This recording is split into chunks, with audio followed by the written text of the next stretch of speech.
Hindi na umabot ng buhay sa pagamutan ng isang pulis makaraang sumalpok sa poste ang minamaneho nitong motorsiklo dakong alas 9:26 ng kaninang umaga, January 4, 2020. Kahapon na January 4, 2026 sa pambansang lansangan na sakop ng Barangay Kakilingan, Cordon Isabela.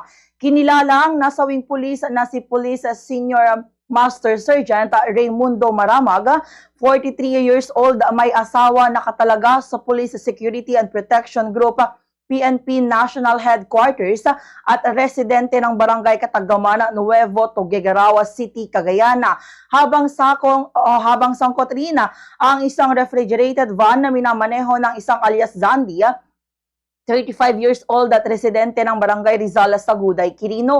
Batay sa inisyal na pagsisiyasat ng Cordon Municipal Police Station, binabagtas ng parehong sasakyan ang timog na direksyon ng kalsada nang mangyari ang aksidente. Batay sa kuha ng isang dashcam, nasa outermost lane ng kalsada ang biktima ng aksidenteng bumangga ang kanyang motorsiklo sa poste dahilan upang tumilapon ito at mahagip ng kasunod na van. Bilang resulta, nagtamo ng malalang sugat sa iba't ibang parte ng katawan ng pulis na agad ding dinala sa pagamutan, subalit idineklara nga dead on arrival. Sa kasalukuyan, nasa kustodiya na ng Cordon Police Station ang driver ng van maging ang motorsiklo ng pulis habang isinasagawa ang disposisyon sa insidente.